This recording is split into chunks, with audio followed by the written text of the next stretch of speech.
Boog-Shambi.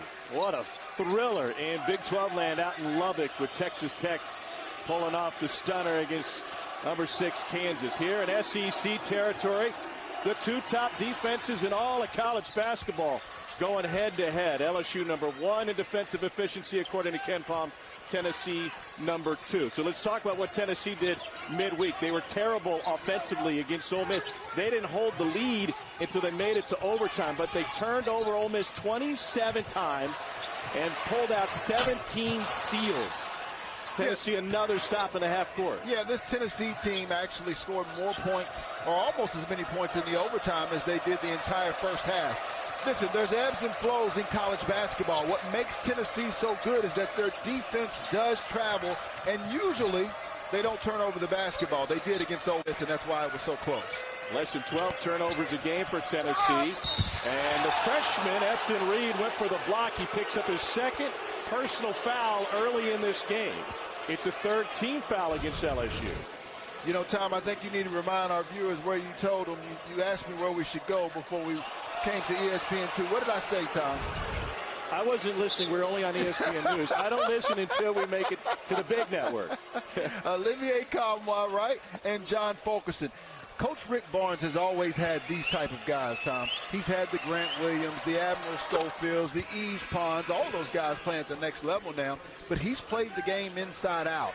A brilliant coach, close to 740 wins, I think. You don't get there if you don't know your style, your identity. I think Tennessee gets back to that identity here tonight. Conroy 73% from the free throw line, makes both of his. Fulkerson has also already been to the line. Now Tennessee's going to pick up full court. What makes Tennessee so good defensively? Well, one of the things is that they don't normally gamble. Now, they've got more steals this year than they typically do, but they have a prevent pack line defense. They're early helpers. You see, all the guys off of the ball are keeping their eyes close to. Look how they merge to the basketball, and that's what makes it a challenge to score against the Volunteers. And that's the opposite of what LSU does so well defensively. They pressure, they get in the wings, they get in the passing lanes, and that in turn leads to offense. Different styles, same fight. Absolutely.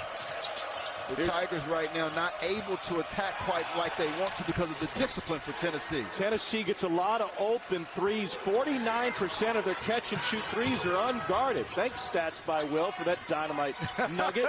And Vescovi knocks his first one down. The job that Santiago Vescovi has done in non-conference and even in conference play, taking that step from last year to this year has been gigantic. Kobe Brown's the only one that's done a better job and had a bigger step in the SEC. That's the Missouri star. He had 30 and 13 in Mizzou's home upset win against Alabama. It was the largest upset for Missouri as the underdog the last quarter century. Here's Vescovi open. How does he get so open? Once again, playing the game inside out. All of these guys that are trying to be, you know, Klay Thompson and Steph Curry, thinking you got Draymond Green. This is collegiate basketball, and as much as the college game is beginning to emulate the NBA game, it's still better to play with your back to the basket, or at least playing the game inside out, whether that be by penetration or by getting your back to the basket. So Kai Ziegler enters for Tennessee off the bench for pro prospect Kennedy Chandler. He has been quite the inspiration. Rick Barnes says we need that DNA in everybody. Three ball goes for Brandon Murray out of Baltimore City. And we got a one-possession game. Yeah, the 6'5", 214-pound freshman did not play in that loss at Auburn. He is a critical piece and plays the most minutes for the LSU Tigers. Fulkerson gets tied up, dazed nearly, Vescovi. And so he'll just launch the logo. Remember, Santiago Vescovi came to Tennessee from Uruguay. His first game was against LSU. He lit him up from deep. Not only was there not a scouting report on Vescovi at that time, nobody knew who he was, barely had a nameplate on his jersey. So we know LSU's defense helps him out in transitioning with steals, but in the half court, they can get bogged down and sluggish. And Pinson bailed out thanks to the Ziegler reach in. Well, in the SEC. It's a combination of both. I think Coach Will Wade got tired of people talking about them not guarding, but his leaders on the team were offensively minded. Javonte Smart, Tremont Waters, Watford. Those guys were really good offensively, but this year his leadership in Darius Days, he's blue collar. These are guys that actually... It's the one when you got to get stuff done. Tom Hart alongside Damian Fishback. SEC matchup between Tennessee and LSU. Two best defenses in college basketball. And a near turnover it will be. The guy Ziegler ends up with the ball in his hands. And a corner three off of that turnover before Fulkerson taps it back out. Tennessee just kind of finds its way into opponents' turnovers without necessarily a lot of pressure. And so shots and possession. Brandon Murray to the free throw line. Product of Baltimore Polytechnic before he went to IMG. And you know when Poly goes against City, that is a big... Missed the SEC opener due to a hamstring injury and had a pretty good one last time out against Kentucky with double figures. Baltimore City Player of the Year in high school. He's been in double figures 5 times. Yeah, one of the things that I noticed about Brandon was that he's a lot bigger than you would think. I mean, you see 214. He is every bit of 214, maybe more like 220. Just strong, physical. Makes a huge difference for this Tiger team. Ask Will Wade what he likes about him. He said this dude always has a chip on his shoulder. He's city tough, right? He's kind of got that scowl every time he takes the court. Both teams have one of those. It's Ziegler for Tennessee. Nice turnaround, and it didn't go, but LSU on the glass. Charlie Easton, who's their leading scorer while coming off the bench this year. He is instant offense. Yeah, he's kind of like Brockington from Iowa State. He's one of the more underrated transfers. Well, Brockington, you can say both of them aren't underrated anymore. The entire country knows about them, but those two guys really, in regards to transfers, have impressed me the most. Into the corner for another three, and James leaves it short. He's really struggling with his shot. He's only shooting 14% on open threes. And Flopchich is going to pick up his second. It happens quickly. Good basketball rivalry for you on ABC and the ESPN app tomorrow afternoon. Easton's former team, Cincinnati, will be in Memphis to take on Penny's Tigers, who all of a sudden have some personnel issues. Jalen Duran didn't play against Tulsa due to hip injuries. DeAndre Williams left with a back injury. Amani Bates supposed to come back from a finger infection. He hadn't played since December 14th. Coverage of the AAC matchup begins at 3:30 Eastern, 12:30 Pacific.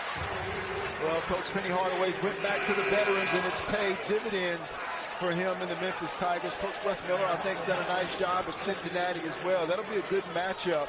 The question will be, will the Bearcats take care of the basketball? Memphis, phenomenal when they turn teams over 10 or more times. What a soap opera it's been in River City, Bluff City, wherever. What do you want to call it? Not so scruffy city, but Memphis and Penny Hardaway, going even back to when they canceled the game against Tennessee, has been an ongoing soap opera. Fulkerson with the rebound. When you talk about an ongoing soap opera, it's because of guys like that. Kennedy Chandler, when you've got 4 or 5 stars to come in, Coach Rick Barnes has a lot of veterans that actually surround him. This is an interesting lineup, though, with both Chandler and Ziegler on the floor at the same time. Well, he's played with the smaller lineup. He actually went with Vescovy quite a bit as well. But what I was saying was for Penny Hardaway, he's got so many of those young freshmen. I think that's what was a challenge for him, Tom. Bucket finally goes for Alex Fudge after being challenged inside. Either team can gain an advantage in this one. The 2 top defensive teams in the country, and it's playing out like it. 11 apiece. 7+ minutes in. Dustin Powell, great shooter. And here's Chandler, future first-round pick, just a freshman. Shot clock at 3. Powell tried to go behind his back, turned it over. LSU had an opportunity to run, but that was thwarted. Well, here's that control chaos that we've talked about, and these fans absolutely love it. The more this game gets like that, up and down, loose balls, kind of like the Kentucky game ended, the more Tiger fans will love it and the better off the LSU Tigers will be. Tough shooting early on. Tennessee at 33%, LSU at 27%. How? No. Couple of ugly threes last couple possessions for Tennessee. Yeah, getting out of hand a little bit. Tennessee started shooting threes, but they were playing the game inside out. Now they're beginning to get lulled into an LSU game somewhat. Pinson turns it over.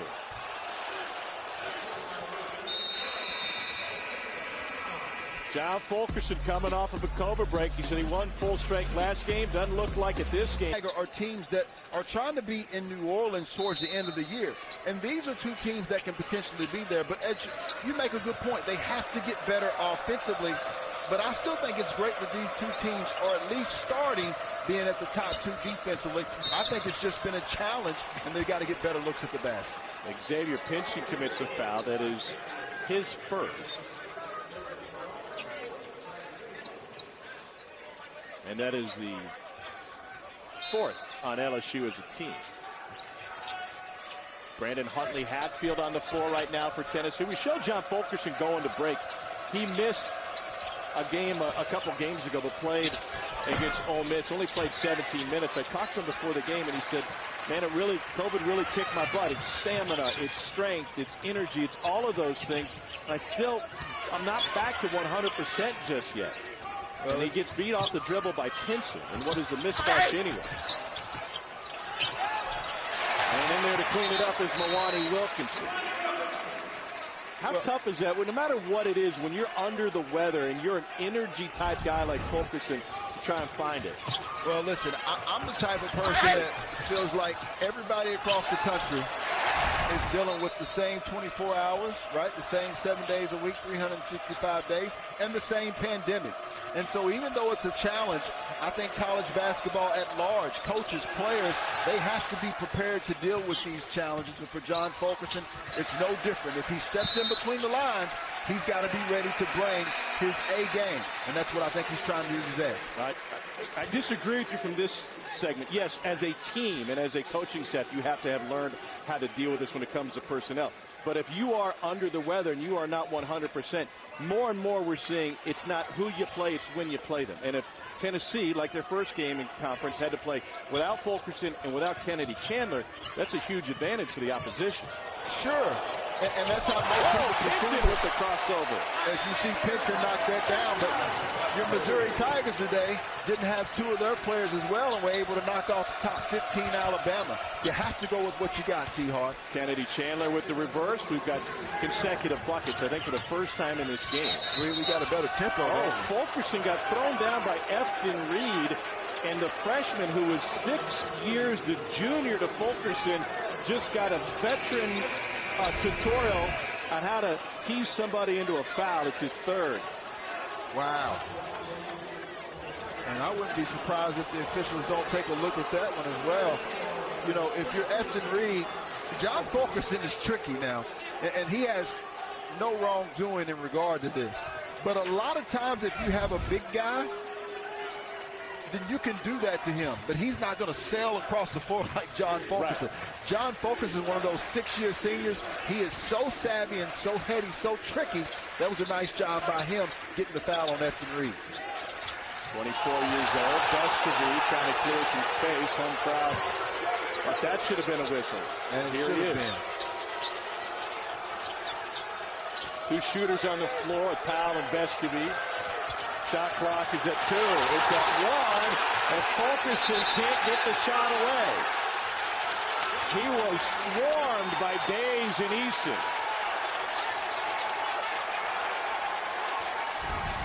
Believe it or not, and LSU's only up. That's an elbow. You got to call that all day. And then here, defensively, I think this is a good no call. He might have gotten Fulkerson, though, over Tari Eason over that right arm. Officials letting them play a little bit. But at the end of the day, the more the game gets like that, it certainly plays to the advantage of the LSU Tigers. Strong move by Eason, but off the mark. Fulkerson went flying over to the cheerleaders. No, that's tremendous defense. Tari Eason got out of control on that particular play. Nice pass to Vescovi, an emphatic dunk. Olivier Kamwa. Pretty basketball. I love this on behalf of Tennessee. These are the type of environments that you try to go into a win. That's what Kansas was just trying to do against Texas Tech. These are the type of games, if you want to win championships, where you get to see the true character of your team. That was a nifty move by Xavier Pinson. And he'll go to the free throw line. See, this is what you do under pressure. You poise, you jump stop, pass fake, inside to Olivier Kamwa. Nice finish. You remain disciplined. You remain poised under pressure. Pinson back to the free throw line. From Chicago, played at Simeon Academy, the Missouri. Talking to him before the game, he said there's just so much more freedom in what Will Wade allows us to do. That in turn, Fish, leads to more confidence when you don't have to worry about shot selection. And you said chaotic to describe LSU defensively. Sometimes they also look like that on the offensive end. Well, for Xavier Pinson, it's just different relationships fit different people, different friendships. And in his situation, he is a better fit for Coach Will Wade. Coach Conzo Martin, you saw that in the win today, even though they scored 80-plus points. But he is a defensive coach by nature. You see that nice finish by Eason. Will Wade is an offensive coach, and Pinson loves that. A Tennessee turnover.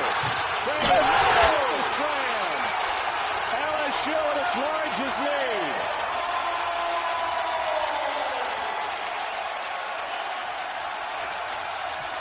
Kamwa deep two. Rebounded by Days. They are looking to run. And LSU, fourth in the country, allowing fewer than 56 points a game. And they turn their opponent over 19 times per game. So right now, LSU is just setting ball screens, and then when they get the switch, they're going at what they feel like is their best matchup. Rolls home for Days, his first bucket. Rick has scored 21 of the game's last 27 points. James with the lob. They get in deep to Kamwa, but he's immediately taken over. Chandler with the drive, and they'll get Brandon Murray with his first personal. So at that timeout, if you're Coach Rick Barnes, you had a decision to make. Do you continue to play a slower tempo and try to keep your guys poised and under control, or do you attack this pressure of LSU? He's made the decision to do a little bit of both. My guess is he told his team, we want to attack, but we want to do it under control. We can't turn it over. We can't feed this defense and allow them to get out offensively in this crowd. Let's see how Tennessee responds. Another one coming Chandler's way. Monday, number 3, Georgia takes on number 1, Alabama, 8 Eastern, 5 Pacific on ESPN. It's a college football playoff national championship game presented by AT&T. It's a little chilly in Indianapolis, but the SEC taking it over. We got pregame coverage all day. Every platform, TV, radio, digital, so many ways to watch and listen to the biggest game of the year. SEC's going from Waffle Houses to Steak and Shake for the weekend. Chandler with the takeaway. Oh, the two-handed finish. And the freshman's got 7 early to try and spark a Tennessee comeback. Yeah, he's been up and down, but he's one of the best point guards in the country, without question, amongst freshmen this year. Makes a big play there. East, a nice look on the back cut. Days not taking a lot of twos this season. He's been settling from deep after he got off to a hot start. Pull-up jumper off the mark, and another LSU rebound. This is Eric Gaines. What is there to like about LSU's offense in the half court? Well, I think they're very good at taking mismatches. That's what they're doing now. You saw Tari Eason, who's about 6'7", going against 6 feet. That's throwing the basketball inside and out. The key is you put the defense at a disadvantage. Gaines with the cut. LSU leading by 8 now. Chandler, quick first step. Thought he'd get the whistle. And it's shoved out to Vescovi, who's just 1 for 2 early on. Nice shot clock at 2. Chandler gives it up late. Vescovi. And then a whistle inside will go against LSU. And it will be the second on Darius Days.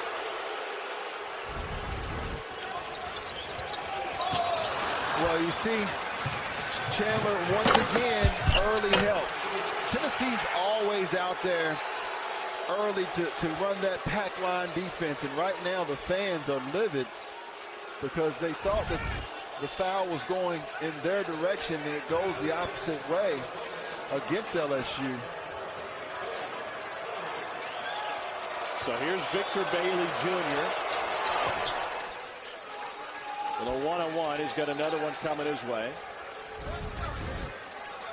Let's take a look. This is what they're complaining about here.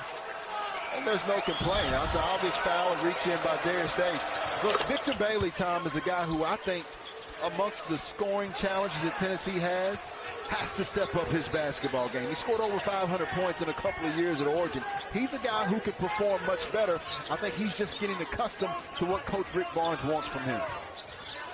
Comes from an athletic family. His mom, an Olympic track star. His dad, a great wide receiver at Missouri, then for the Philadelphia Eagles. Pinson. Wow, gets it right back. Cardinal sin. What a gift. Never save it underneath your own basket. If you're Josiah Jordan-James that time, throw it to the other end of the floor or just go out of bounds with it. Chandler benefits from the reach-in from Eric Gaines. It's the first on Gaines. You notice good defense by Josiah Jordan-James, but right there, and I see he was trying to throw it to Olivier Kamal, but you just can't take that chance. The risk doesn't really verify what the reward could potentially be. You've got to try to throw that to the other end. Verify, justify, help me out, Tom. You saw I was struggling there. Come on, man. I need point guard play over here. Hey, sometimes you got to create your own shot. Big basket interference. Eason gets another bucket. The transfer from Cincinnati has been in double figures all but 2 games, and LSU has a double-figure lead. You've seen the change in defense now. LSU going 1-2-2. Let's see if they go back to man or back to more of a matchup zone. Let's see if it was basket interference. Ended up going anyway. Would have been on Tennessee. So here's Santiago Vescovi. Nearly 14 points and 5 boards a game for the junior from Montevideo, Uruguay. He's got one-on-one coming. Played in the NBA Global Academy, Mexico City, in Australia, when Rick Barnes found him mid-season a few years ago. So he's playing in the best shape of his life, and it's evident mainly on the defensive end. He's got 16 steals over the last 6 games. Well, Santiago Vescovi, he told us in an interview earlier this week, I asked him, I said, why do you correct people for the last 2 years and how to pronounce your last name? And he said, I don't care, man. I just want to win basketball games. And Vescovi, he said, I kind of like Vescovi. You can call me that too. It can get confusing. He told Bob Kessling and the radio crew last year, he said, you know, whenever I go in to pick up food that I've ordered, maybe go by Starbucks, they ask for my name, I just say Bob. You don't need my social security number. Eason with the offensive foul.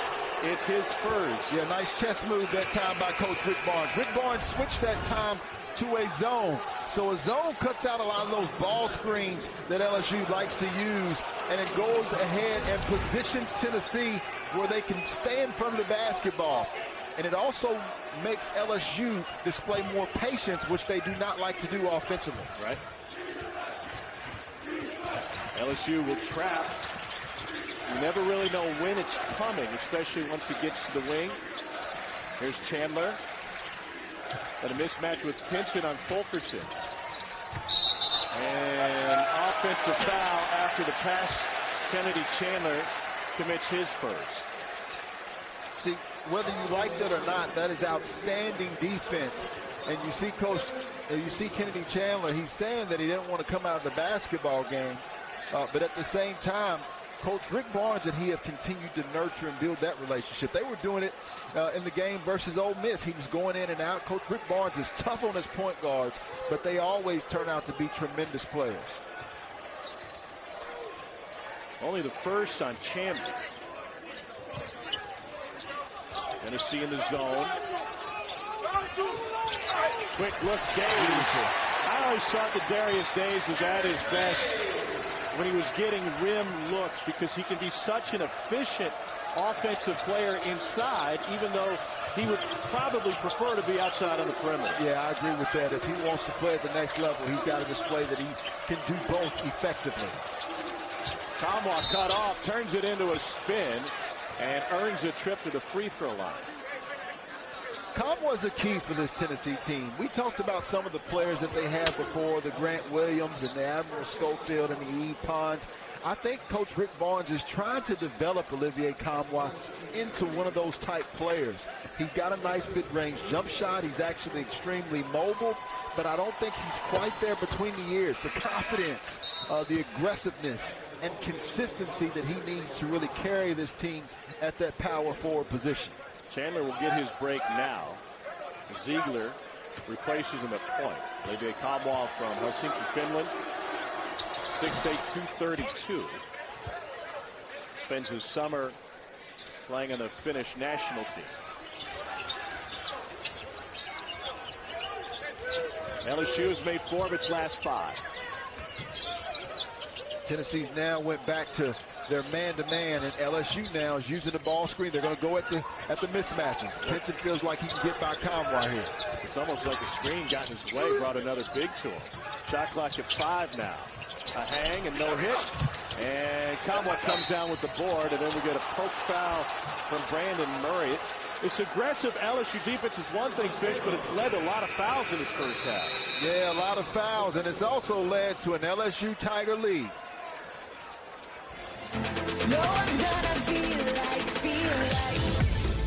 The College Football Playoff National Championship. Georgia, Alabama.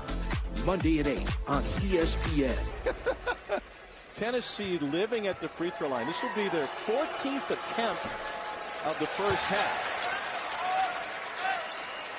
12 team fouls on LSU. Another one coming for Olivier Kamwa. You got any Finland stories? You been there? No, I do not have any Finland stories. No stories out of me, Tom Hart. We talk about the players, their stories in their lives and their families. Okay. Our stories we keep to ourselves. Kamwa goes 1 of 2. Tennessee only shooting 33% from the field, but 11 of 15 from the free throw line.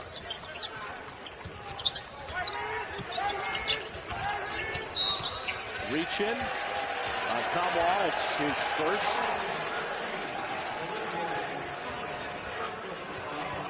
We talked about LSU being an attacking defensive team. They're really an attacking offensive team as well.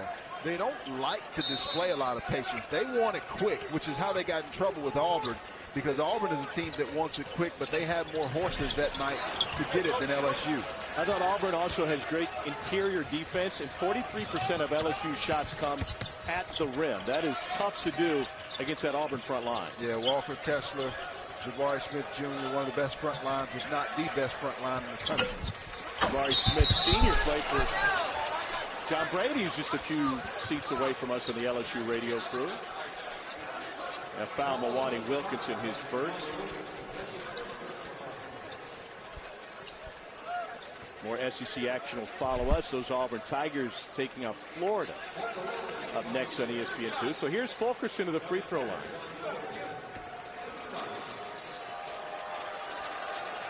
I talked to Fulkerson before the game, and I said, congratulations on your NIL deal. He said, well, I'm not getting that much money. You see a blatant push at the back. And he said, I said, well, one thing that I like about it is the fact that you're actually giving back. Yeah.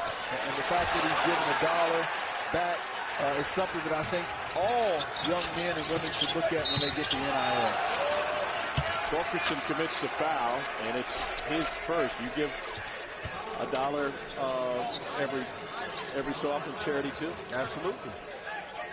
Fulkerson had a monster game in that pre-Christmas win against Arizona. He had 24 points and 10 boards.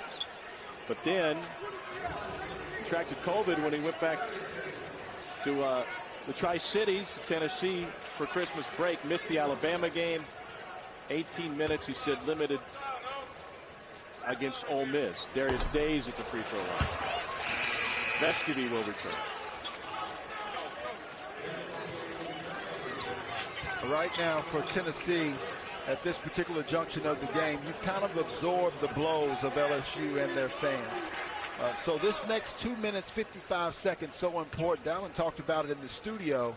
You know, if they continue to allow this tempo to be up and down, this game could really get out of hand, and they could be down double digits. Pat Adams says Tennessee ball, but Lennox will have a chat with him, and it ended up being LSU went off of Pablo's face off of the Cara. If there's any LSU fans out there and you want to communicate to the fans here, Pat Adams is an official that does not get rowdy.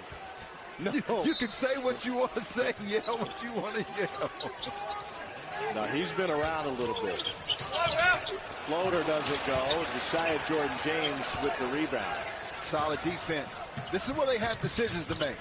See, I like that. Good push. It wasn't there. So stay poised, reset your offense, and make LSU guard on this end for a little bit. Vescovy. Ziegler lets it fly. Got it. Picture perfect offense. They tried their first offensive break. It wasn't there. Then they reversed sides of the floor and a nice three-point shot. Ziegler hit 3 threes in the win against Ole Miss, and a corner three answer from Milwaukee Wilkinson. It's his second triple tonight.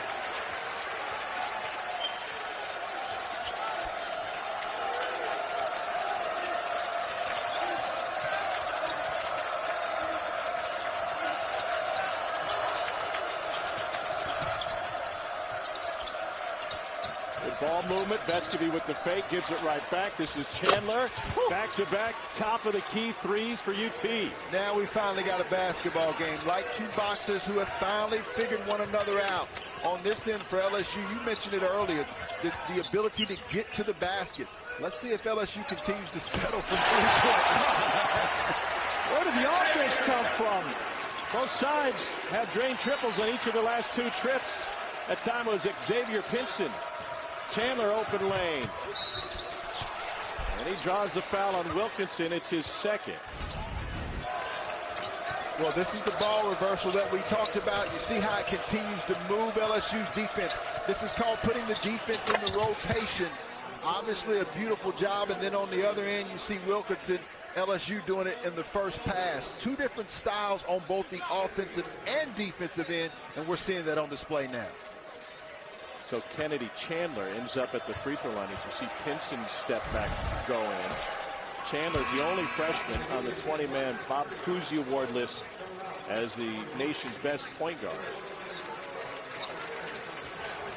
Freshman from Memphis.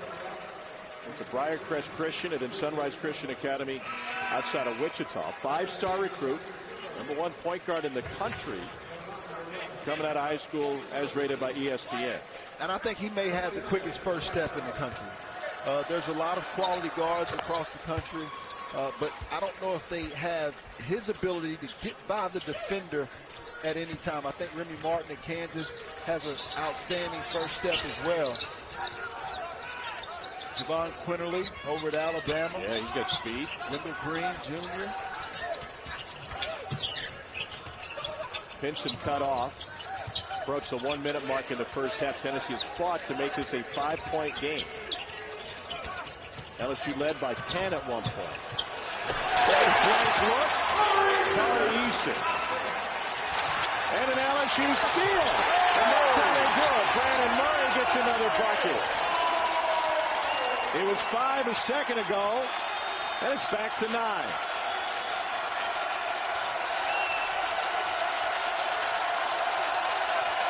Home crowd rises on its feet.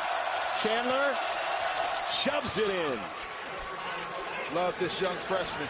And that's how quickly LSU can make runs. They've been down in multiple games and came back and win. Actually up in this game. I look for Pinson to run this ball screen off of Eason with about 8 seconds left to go in this first half. Pinson will get it back. There's your 8 seconds. Going a little bit later than you thought. It's all the way down to 4. Pinson does not try to penetrate. Vescovi all over him, and he has to heave it. Tennessee switched to a zone that time. So that shows you the respect that they have for Tennessee. But at the same time, he knows they can't let up against a team like Tennessee. LSU opening SEC play with 3 consecutive games against ranked opponents for the first time in school history. Auburn, Kentucky, and now Tennessee at home. Well, if you saw this schedule, and if LSU were to be able to win the first 2 out of 3, I think Coach Will Wade would take that all day long. No doubt. Lost the opener at Auburn. Here's Vescovi for 3 over Wilkinson. Picking up where he's left off, always has had outstanding games against the Vanderbilt Commodores, and I think one of the more underrated shooters in the nation. Yeah, he plays pretty well against LSU as well, averaging 15.5 points per game in his career against the Tigers. Murray wanted to work it inside. Whoa, and Murray just out of focus here to start this possession. Well, that can happen with the LSU Tigers. Give credit to Tennessee. These first 5 minutes, they have come out, and now they're seeing looks like a 1-3-1 that LSU's running. So they've changed it up, and now they go back to man-to-man defense.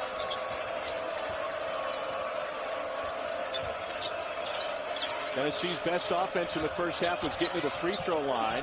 Kamwa couldn't get elevation, and he left it short. See, that's where they need patience. Eason on the run. That was all LSU. On the last trip, Pinson was actually guarding John Fulkerson.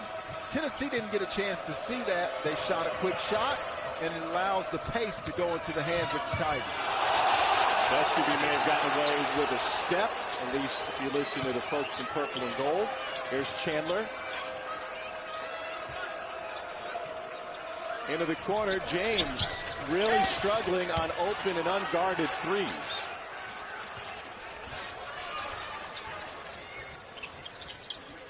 One thing you notice in this basketball game is there's not a lot of rim protection, if you will. Tari Eason actually does a pretty good job of blocking shots, but both of these teams, I think, should be going to the rim unless you're knocking it down like Darius Days. Days was hot to start the season, 64% from 3 in his first 3 games. He cooled off considerably since, and Will Wade said, we've discussed this. I think we'll see more twos from him, the ability to put on the floor, to get into the paper, and he loves the 3. Here's Vescovi. You start out the season with 8 3-pointers and 30 points. I'd be shooting the 3 too. That's right. Well, you did. Shot clock down to 5. Days with the takeaway after Eason poked it. Eason steps through, and he draws the foul on Kamwa. Well, Tennessee tries to come out and play the style and tempo that LSU has played. Here's this attacking defense that we talked about. LSU doesn't care how you want to be disciplined. When you think about other teams across the country that, you know, play with a slower tempo, you think about Wisconsin, right? A lot of teams actually in the Big Ten. But if they face a team like LSU, you're going to have to maintain that discipline for 40 minutes. LSU gets 23 points a game off of turnovers compared to just 11 to their opponents. And we're talking to Will Wade today about this Tennessee team. Interesting that you would bring up Big Ten style. He said, you know, they remind me of a Big Ten team. And maybe that's stereotyping Big Ten teams, but the size inside, having a quick point guard who can break you down. But otherwise, it's evident that this is an LSU team that's more athletic across the board than Tennessee.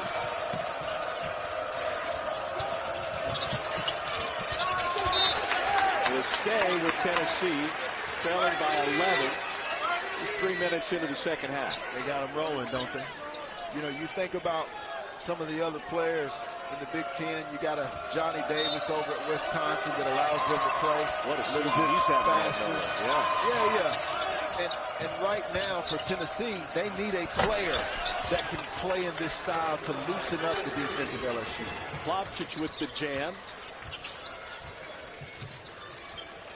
The time Tennessee has crept back into this game, LSU has answered with the flurry. Eason got shoved in from behind by James, I believe it is. It'll be his first. Well, college football playoff megacast is coming away for the national championship presented by AT&T.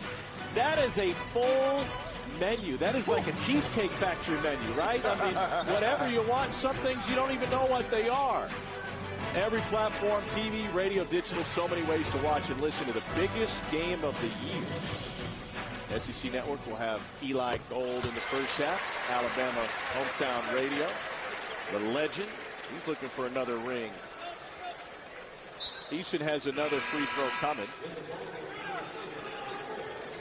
How many rings you think Nick Saban wants?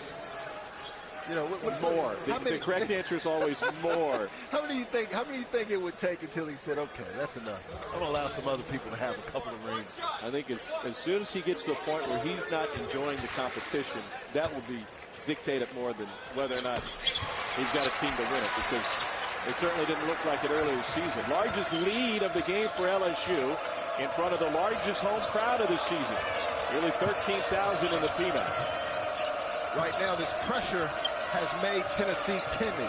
You have to be aggressive, yet poised at the same time. There you go. Lopchich. Last two possessions have ended in dunks by the Serbian. And a rejection.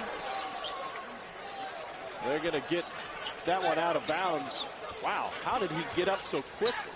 Well, he's the difference maker. When I talked about Tennessee needing a player, you don't have to be in New Orleans to have a block party. Right here in Baton Rouge, Olivier Conroy having one on his own. He's the guy who I think separates them from a second weekend team to potentially trying to get to the Final Four. Good hands. Wilkinson kept it alive. Days. That's what Will Wade was talking about. He's got to find a way to get easy buckets. That's padding your stats. If you can do that, then hit a couple from deep. I absolutely love his basketball game. 4-on-2 for Tennessee, and Vescovy couldn't decide. The result is his first personal. And right now you've got Wilkinson and Euros Plavšić that's actually going back and forth. They're conversating. Now, you can't allow yourself to get caught up into this crowd, into the physical play that's going on. If you're Tennessee, you have to be more poised than that. Plavšić has drawn the ire of the LSU faithful for his activity after the whistle. LSU 50% from the floor in the second half. Pinson breaks down Chandler, went for the reach. That is Ole Miss. Shuffle into the corner, and a three-ball for Eason. LSU is rolling.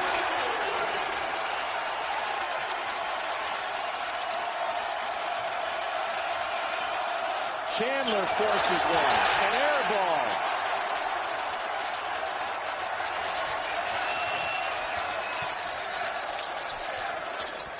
Days high-low. Eason for a break. LSU extends the lead. Rick Barnes got to use a timeout. His titles, his tournament appearances, but even John Brady that you mentioned, it's something about when people go to LSU, whether it's a coach or a player, they tend to truly stay around that university. 1981 and 86 Final Fours for Dale. Kennedy Chandler goes baseline, trying to get it to Plavšić, and he will muscle his way to a miss. That's how the second half has gone for Tennessee. Well, it's gotten out of hand because they've played into the style and pace of LSU. This is what I told Coach Rick Barnes that I thought LSU would do. Go at the smaller guards of Tennessee, and that's what Darius Days does over Santiago Vescovy. Days, the last game, only attempted 1-2. He was 3 for 11 from 3 against Kentucky and 0 for 1 from 2. Now he's gotten some easy ones inside. LSU with an 18-point lead. They've got 17. Stop here, Wheeler, for the majority of that game, and even Sheway was in foul trouble, and Ty Washington goes out a little bit late. I think they're one of the hottest teams in the country, but Vanderbilt could be a sleeper. Scottie Pippen Jr. What do you like about the Alabama guards in the second game of the night? Oh, my goodness. I think they're the best backcourt in college basketball collectively, but the biggest piece is going to be J.D. Davidson. Can he continue to learn quick in his play?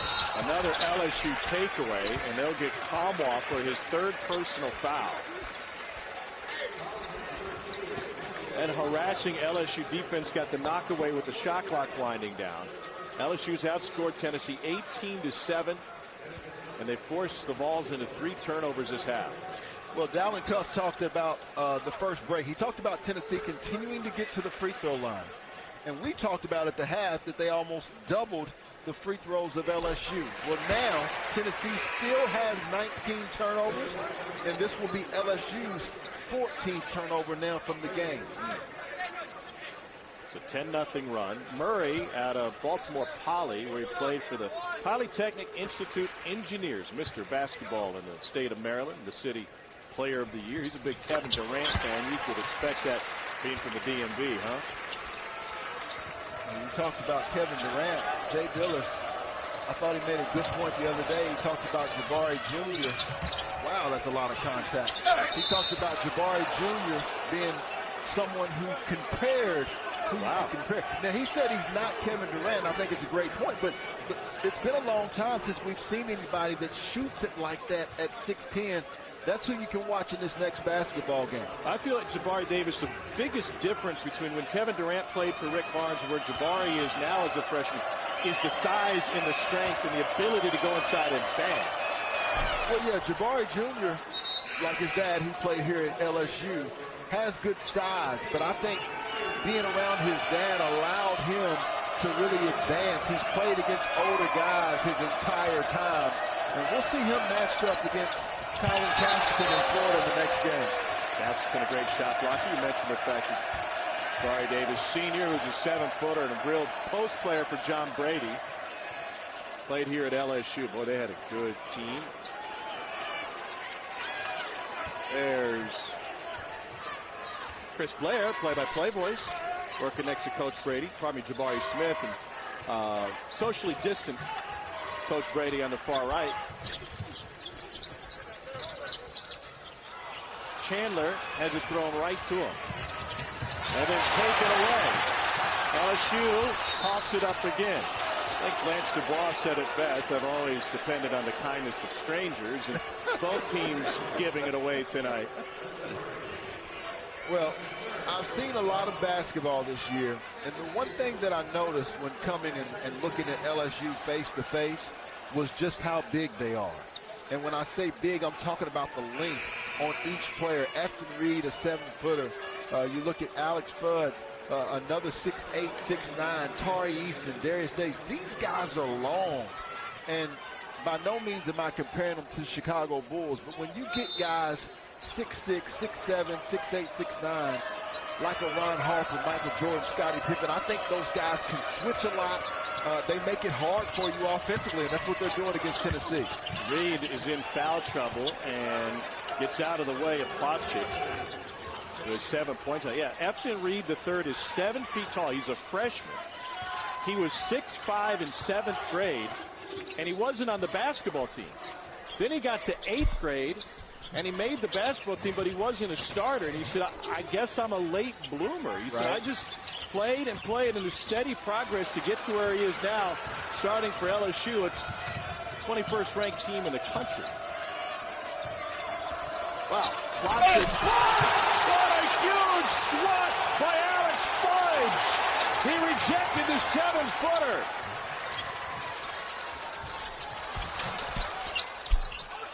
You will rarely see a block this emphatic on a 7-footer who's standing right in front of the rim. Well, Tom, this is some of the length that I'm talking about. Go get it, young fella. Upstairs to the top floor. And you see where he meets him at the top of the white square. What a block. Sports Center top 10.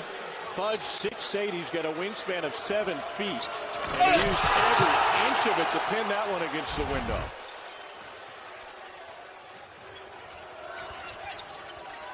Here's James, open 3.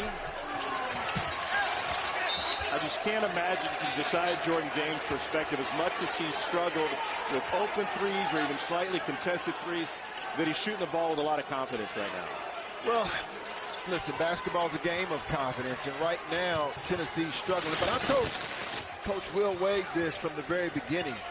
I said, when you face LSU, because of their length, their size, their athleticism, the first time you face them, you're going to be shell-shocked. Yep.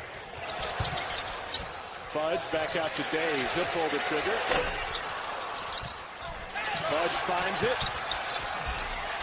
Days tips it in for his 14th. 19-point LSU advantage. Tom, I told people about a month ago that I thought LSU was one of the more underrated teams in college basketball. And remember, they did not have Brandon Murray on the road at Auburn. I'm going to tell you something. I'll reiterate that. I'm just wondering why I didn't get the socks, man. Who haven't even talked to get socks yours are here? way better than mine. I've seen socks all over ESPN, and I didn't get me a sock. Who I need to talk to? That's to be has that redirected, and they'll get a foul on Efton Reed, the third. His foul is the fourth. Efton Reed, believe it or not, we haven't talked about him a lot, but I think he's the difference on whether LSU just goes to the second weekend or he's able to go, or they're able to go much further. When you think about some of the bigs across the country, Kofi Cockburn obviously doing another great job at Illinois. I think Efton Reed gives them an inside presence when you face somebody who's going to position them in a half-court offense. Freshman from Richmond, Virginia, played at Stewart High School and then on to IMG. He started at Chickahominy Middle School, where he couldn't see the floor, even though he towered over everybody else.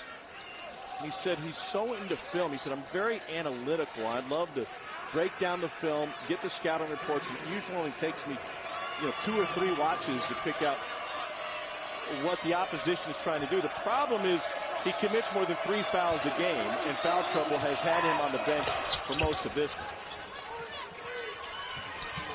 This is the first time we've seen full court pressure by Tennessee.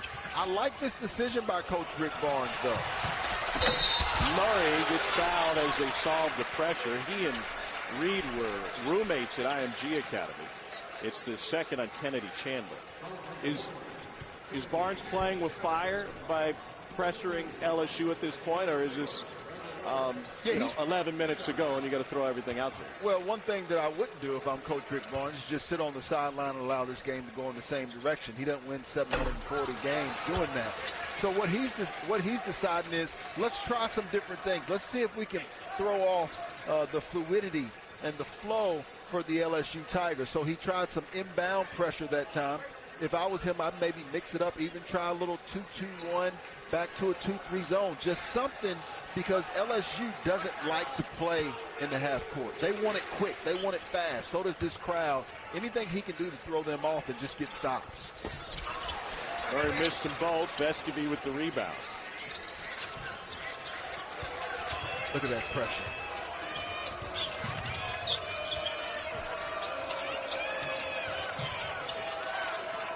And you see Gaines, number 2 in white, moving like that. He's 6'6", quick, fast, long. Murray commits his third.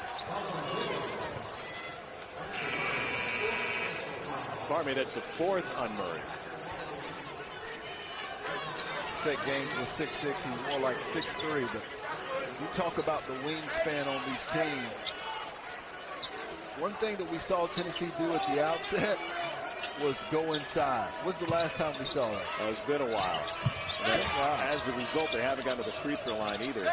Will Wade had a great line about Eric Gaines at shoot-around today. He said, he's one of those guys that on any given night can be the best player for both teams.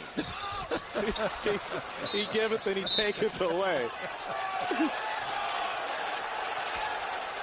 Contrary to his in-game actions, Will Wade, as a human being, is a very chill, understated guy and a fun conversationalist. You're just sitting around talking ball. A little bit different once the clock starts. That's why he walked that 4.5 miles this morning, right? Yeah. So he could be calm, reserved, relaxed. Meshack hadn't played much tonight. Damon Meshack gets on the board. I was thinking maybe he has to walk 4 miles because he keeps getting the Arancini at Gino. You go to Gino's, you start with the Arancini, then you go with the veal parm, the chicken parm, whatever comes next. I mean, there's a lot of walking you got to do after that. Here's Days. Offensive board, Meshack whistled for the foul, and that'll put Alex Fudge at the free throw line. So what do we see here? What we've noticed, and I love how conference play teaches you about the teams. It shows all your warts. Now, Tennessee's had an outstanding non-conference schedule. Villanova, Arizona, Texas Tech, who knocked off Kansas. But what they're seeing in this basketball game is that the small lineup that they play, Santiago Vescovi, Kennedy Chandler, it hurts them not only on switches defensively, but the ability to finish and complete your defensive possession with the rebound when you're facing a team as long and athletic as LSU. And there's some real size in this league. We need one of those for you, Fish. What's that? Well, those big heads. Here's Fudge at the free throw line from Lee High School in Jacksonville. Speaking of Alabama football, playing for the national championship, his favorite athlete growing up was Derrick Henry, Jacksonville native.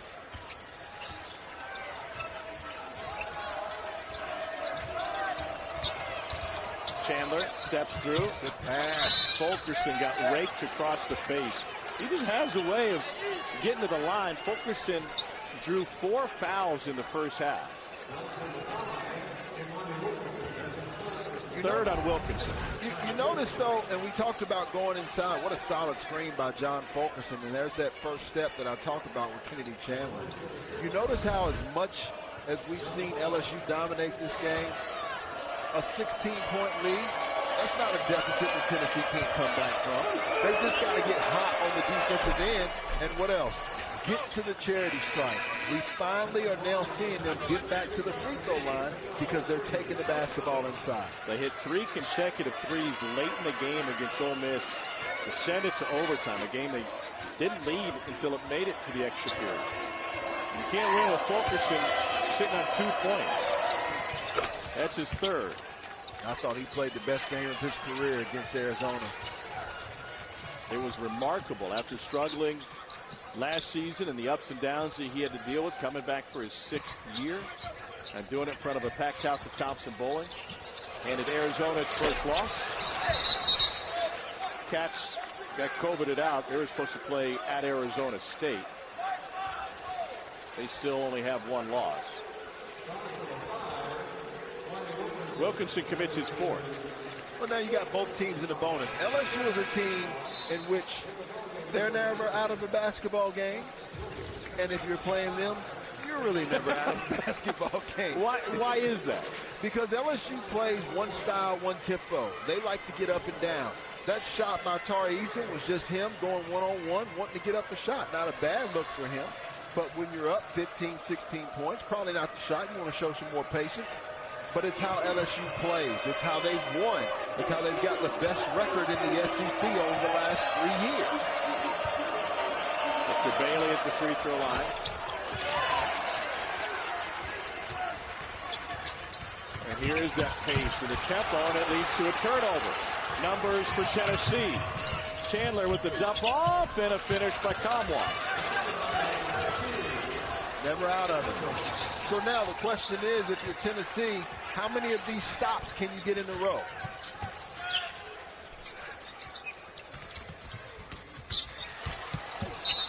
Well, the answer was going to be 2 before the foul bailed out LSU. Oh, this is more of the defense that we talked about with Tennessee. When you penetrate, you can expect help and expect it early. You have to be strong with the basketball, and typically you need to reverse the basketball, put their defense in rotation before you can attack. Here's Eric Gaines at the free throw line.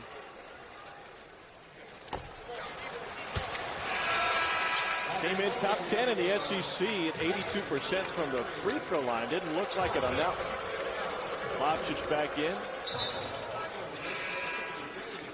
James returns as well for Tennessee. And that'll put Bailey on the bench. Can't believe were they booing Euros? Yeah, yep, they're not. They must not be as big a fan of Serbia as you are. Well, I was about to say he's laughing at that. They throw bricks at you in Serbia.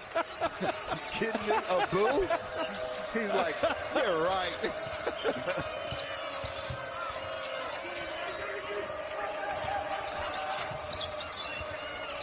How long did your Serbian professional career last? A year, and I was out of there. Long three off the mark. Days fouled on the rebound. He's all smile. He's one of those throwback with the, 4-year player, number one. Number two, you got the T-shirt under the jersey, a la Patrick Ewing, right? I mean, that's an old school look. Yeah. It's like we got in a time machine for this game.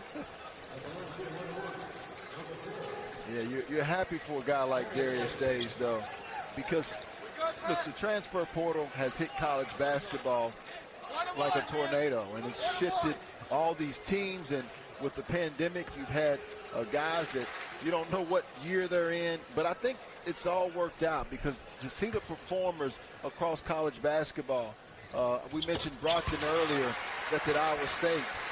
How about Darius Days? He's one of those guys that actually stayed. He stayed home. He stayed with Coach Will Wade, and it has paid phenomenal dividends. And you see him doing it on all ends of the court, defensively, offensively.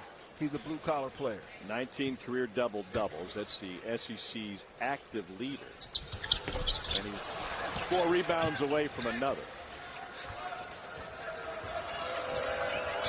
Got to deal with thrown bricks in Serbia. Kind of sounds like dodgeball. Chandler off the window. You can dodge a wrench. You can dodge a ball. LSU by a dozen. Chandler's got 16.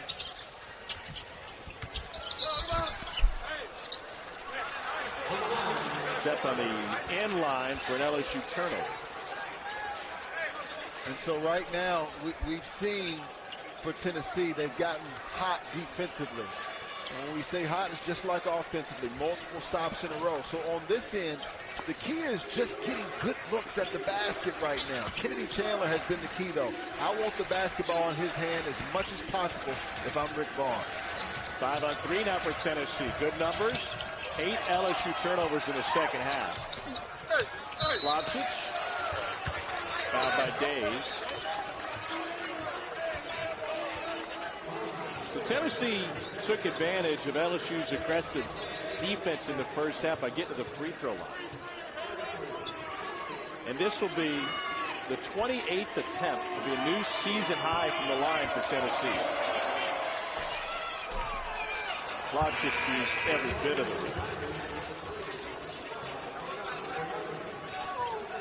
Not only do you have to dodge the bricks, but you can also play against pretty good competition over there. Uros Lopsic playing against guys like Nikola Jokic.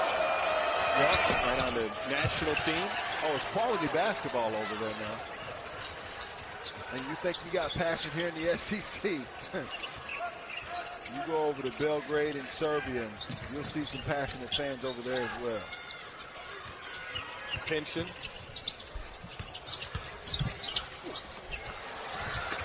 And rejection inside, that once or twice.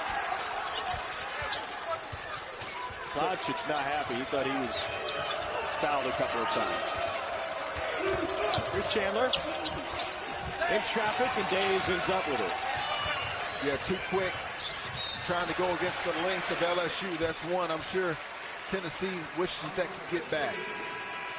Tennessee's made it an 11-point game thanks to good defense and some LSU turnovers.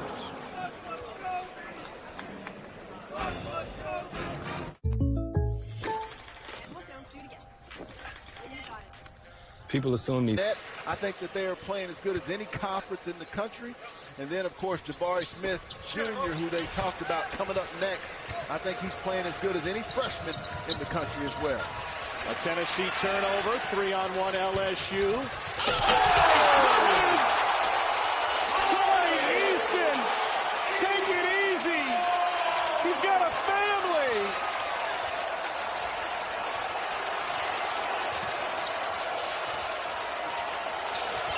That's the kind of stuff, seriously, and pick up basketball, we just stop playing. Leave. We just leave. Pick up your stuff and go home. Everybody just runs on the floor. After you make a play like this, Conwell, oh, my goodness.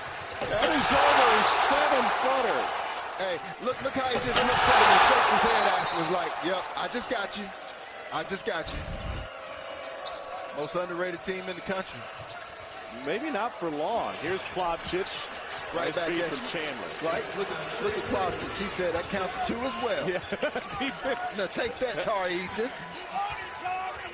Tari Eason transferred in from Cincinnati. He played at Garfield High School up in Seattle for Brandon Roy, the 3-time NBA All-Star. Here's Eason going to work. And Plavsic. Pardon me, that was Kama returning the. Oh my goodness. He was trying to mean mug him, and then Kama slipped on the floor.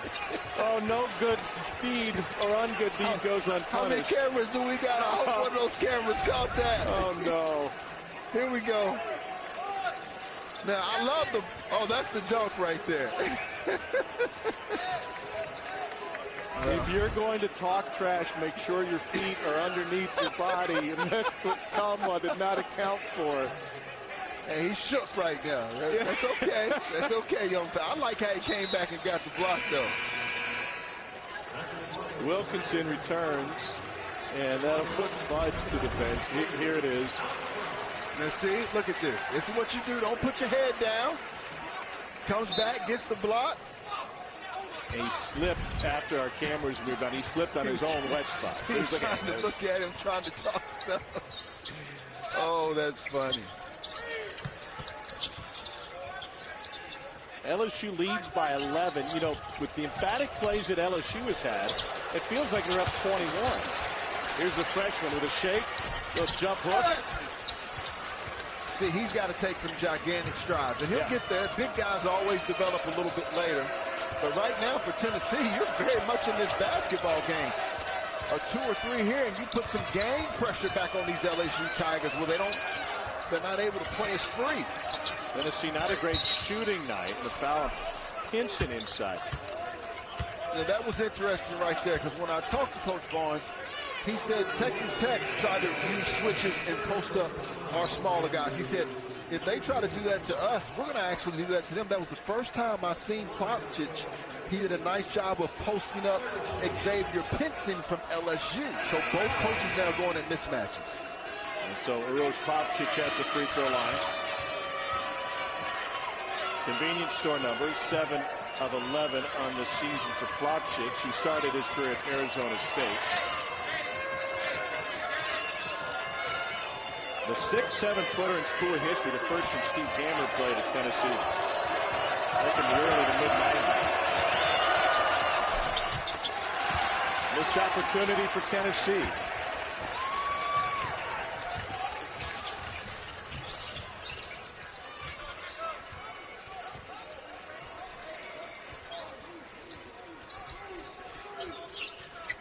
Pinson working on Kamwa. Yeah, they've got their mismatch. After Plavsic got on him. Door's still open for Tennessee. 5:40 to play. Down 11. Tennessee team that came in shooting 33% from 3. At 25% tonight. Plavsic goes baseline. Right around Dave. Big fella. They found the weakness. Right now, there's no one that is stepping up to the plate to guard Plavsic. All 12 for Plavsic have come in the second half.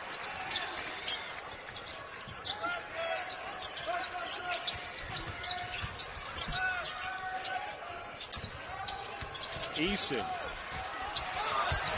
Not get a clean look, but he picks it up and puts it in. Backbreaker. You're looking at a chance to potentially cut this lead to a 2-possession game. And now the crowd back in.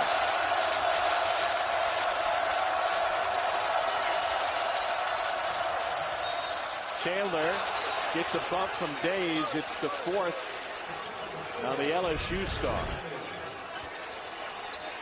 Well, and this is what I mean when I talk about LSU just gets out of control sometimes, but they're so long, so athletic. That's that controlled chaos that we're talking about. They just showed a review of that last foul, and LSU Tiger fans do not like it. So the clock stops with 4:40 to go, and Kennedy Chandler 75% of the season at the free throw line. He accounts for 32% of Tennessee's points with his scoring and with his assists, sitting on 17. Well, before the Ole Miss game, Tennessee actually went into ball games only turning it over 15% of their possessions.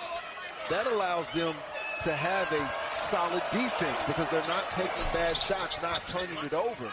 They've done a much better job in this second half. Taking it down to 9.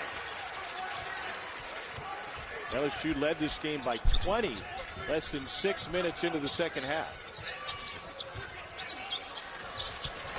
Murray, no. Oh, my. Vescovi just got walked over by Tari Eason.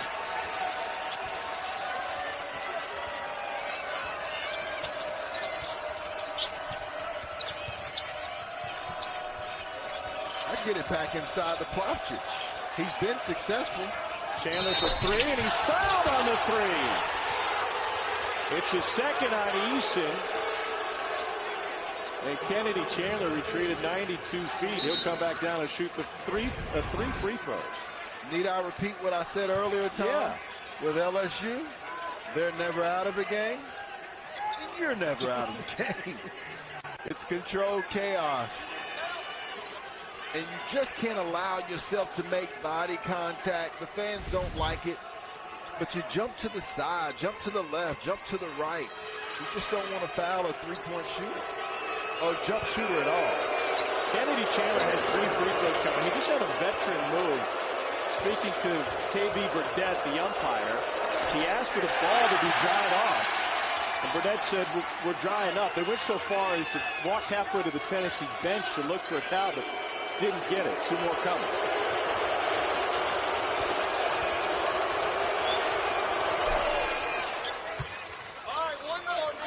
I'm not a huge opera man, you know. Okay. But listening to these fans being back in this arena, kind of like the opera for me. Yeah, I feel you. You're the Phantom. I was thinking more Adam Sandler on Saturday Night Live. That opera man, but okay. Oh, man. Broadway could use all the support we could find for it. Loose ball. Chandler steps through and steps right into the block from Eason. Plavsic. No. Eason, another board. He'll key the break. 3 on 2. And Pinson went down awkwardly, and he grabs his right knee on this slick floor. My goodness. That did not look good, and he is in excruciating pain. Player. Pinson showing up in Baton Rouge after starting his career at Missouri.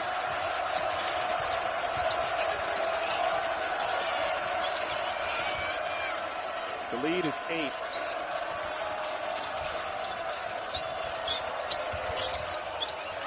Vescovi has a hard time getting off shots in this one. Just 2 of 5 from 3. Shot clock at 5. Chandler to Vescovi. Ball fake, got him some space, and he drills it. Let's remember that possession right after the stoppage in play. It's almost like Tennessee gets an extended timeout. They come back out. LSU plays outstanding defense, but it's just better offense by the Volunteers. Eason trying to get around Kamwa. Here's Murray. Stagnant. Force 3. Plavsic with a clear out to pull it in. 4 on 4.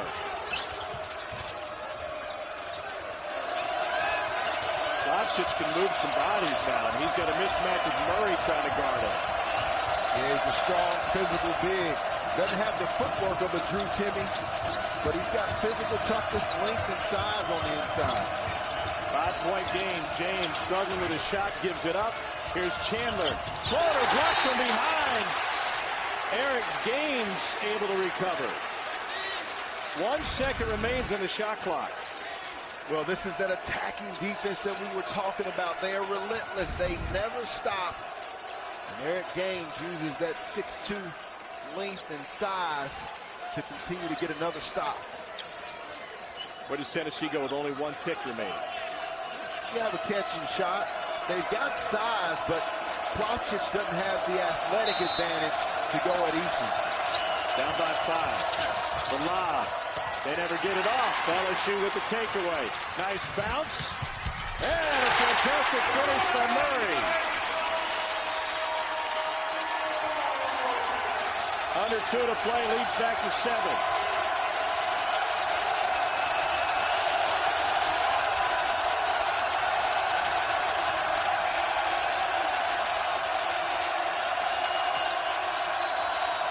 Plavsic doubled. Vescovi, another ball fake, but that one's short. Wilkinson out front to Murray. Here's Eason.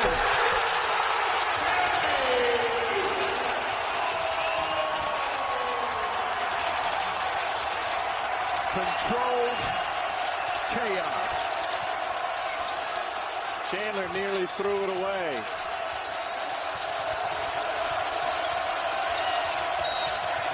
They were leaning on Vescovi, and he's able to draw the foul.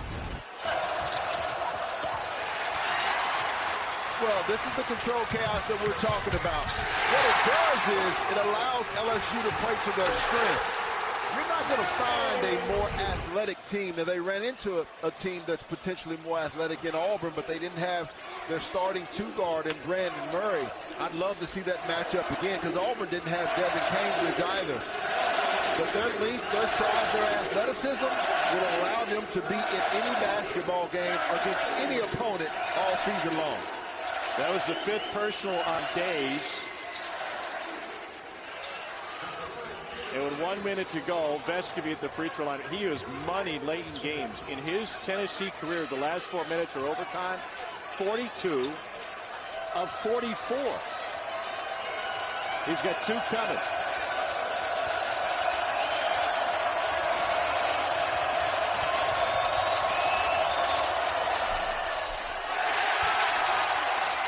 That doesn't happen very often. Volunteer faithful. I didn't say a word. If you want to reach him at, what's your Twitter, Tom? At Damien_Fishback. Trust me. They know where to find me. They have before, and they will again. Tom Hart said he ain't scared either. So Vescovi makes 1 of 2, and Tennessee will set up some pressure. Well, so if you're Tennessee here, Tennessee almost had 6 on the floor. They had a hard time getting Plavsic out.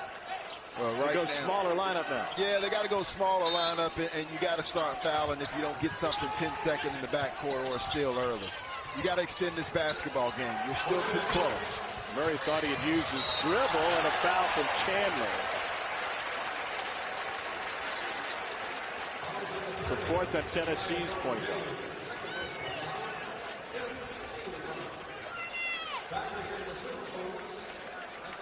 Pardon me, that was on James, not Chandler.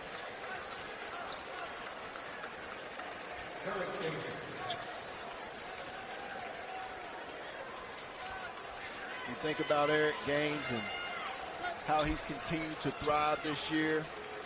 In his 2nd year, he got a career high with 10 points over Liberty, a team that I think will be in the NCAA tournament again.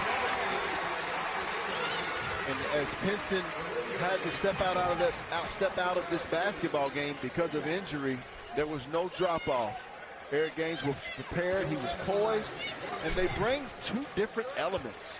Pinson's got a little bit more experience, a little bit more comfortable with his outside shot. Gaines brings a lot more defensively.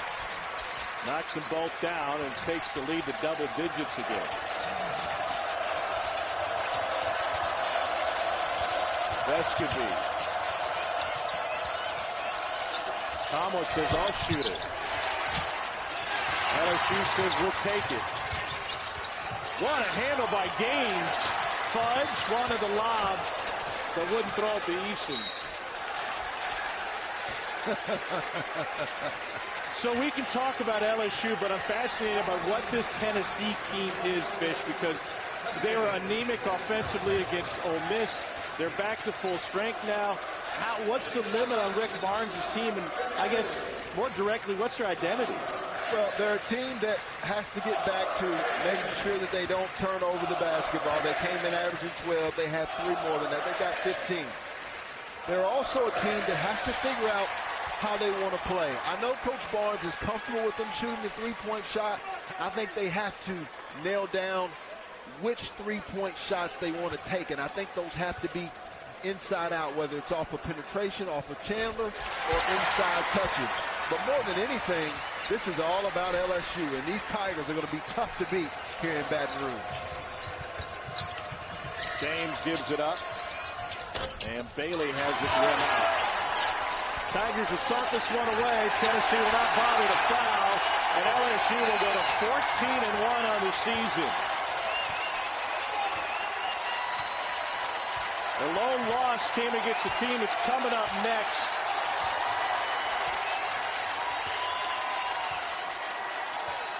And it'll be a 79-67 final.